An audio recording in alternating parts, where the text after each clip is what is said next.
Hello, hello, hello. This is Mustardketchupmayo 1000, and we're back with another installment of Dana White Contender series. This is week 3.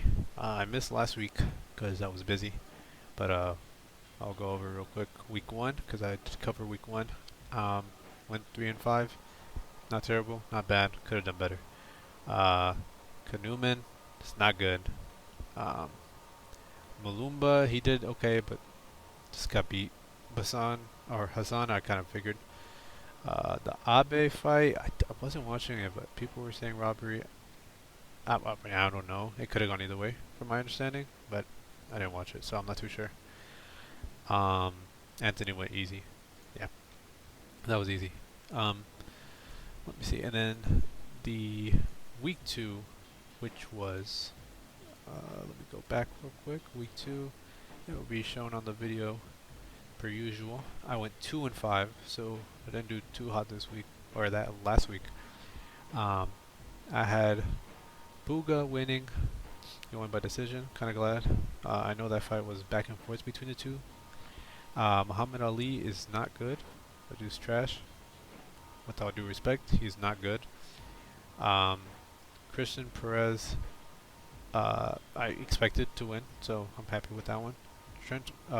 Douglas Rodriguez losing to Trent Miller, interesting. I don't think Trent Miller is going to go far, and if anything, whenever he gets scheduled to fight, I will fade him. I don't think he's going to do good at all.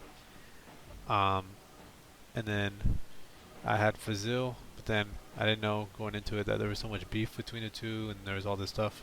So Brito won. I'm okay with that as well. So yeah, this week we'll be covering week 3.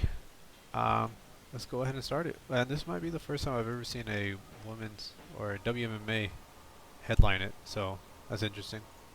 Kind of cool. I like that. But yeah, anyways, let's continue on with this picks and prediction video. First fight, it's gonna be Ronald Humphrey versus Alexis Miranda. Taking Humphrey KO. Oh wait, no, sorry, that's not the first fight. Got a little confused. First fight, Nick Galanti versus Carlos Petruzella. I believe, or I have Nick Galanti by submission round 3. He's coming from CFFC. CFFC, good, a very good area or organization. Is what I was looking for. He's beaten a lot of good guys. All the guys have really good or decent records. The only ones that are kind of questionable are 3 and 4 and 7 and 5. And then Petruzella, he's coming from LFA, or he went to one fight at LFA, but the other fights are from a different organization called Samurai Fight House. And the guys' records are not terrible; they're okay, but I would expect a lot more from Galanti, since he's coming from CFFC. So, yeah, taking Galanti by submission round 3. He just seems like a very big submission guy, BJJ guy. Comes from a BJJ gym. Nothing much else to say. But yeah, submission round 3. Possible decision. I think submission round 3 is probably the safest, or is probably a pretty solid for what I'm going for. Next fight, Ronald Humphrey versus Alexis Miranda. Taking Humphrey KO round 1. This one is almost similar to Anthony Wint, where there's a lot of hype coming in for the guy. He's coming off of CFFC, LFA, and then the other three organizations I have no idea from, but he did really good in both of those, the LFA and CFFC fights. Fights. So yeah, he's coming from ATT Atlanta, has a good gym, seems ready to come in and go crazy. So yeah, I don't think there's much to say about Miranda on that end. He could be promising, but at the same time, I don't really know enough about him, and I've tried to look into him. Not much to see. He has height. The height might help him.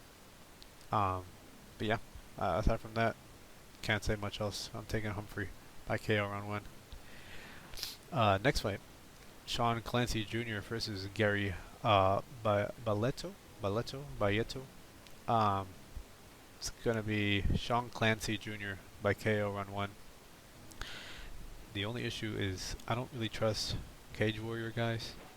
They tend to be kind of wishy-washy, in my opinion. but he's such a big favorite where there's no way he can really mess this up. Um, CES guys, um, I don't really know much of the CES guys. I know the last guy that fought in the Dana White Contender Series that I remember, which was last season, there was a guy who was a CES guy, but he got beat, so I wasn't too high on him. So can't really say much about that. Um, but yeah, I'm taking Clancy Jr. by decision, or by decision, by KO.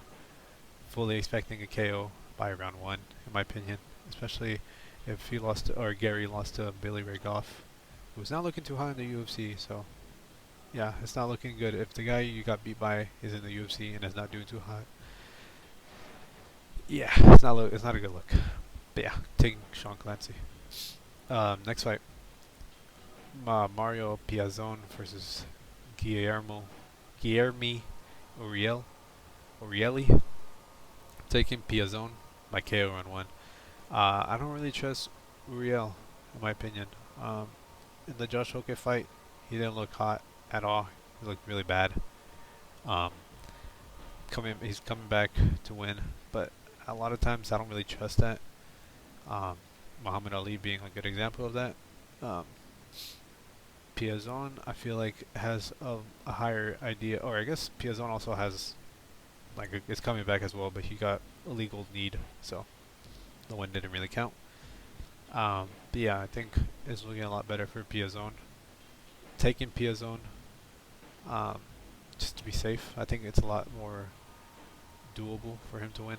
So yeah, taking Piazon by KO on 1. I don't really trust Uriel. He didn't look that good in the Hoke fight when I saw him.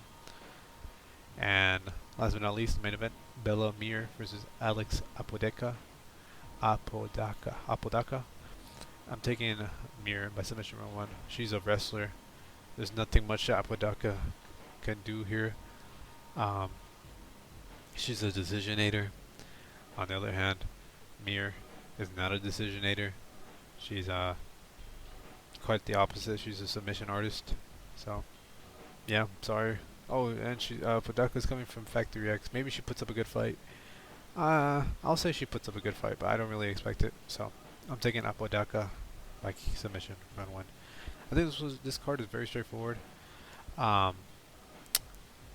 I don't know. This card this week's doesn't seem that much promising. There's not a lot of talent this week, in my opinion, besides Bill Amir. Yeah, I don't see much else happening in this one. That's all that I have for today, though. Thank you for watching. This was Mustard Ketchup Mayo 1000, and goodbye.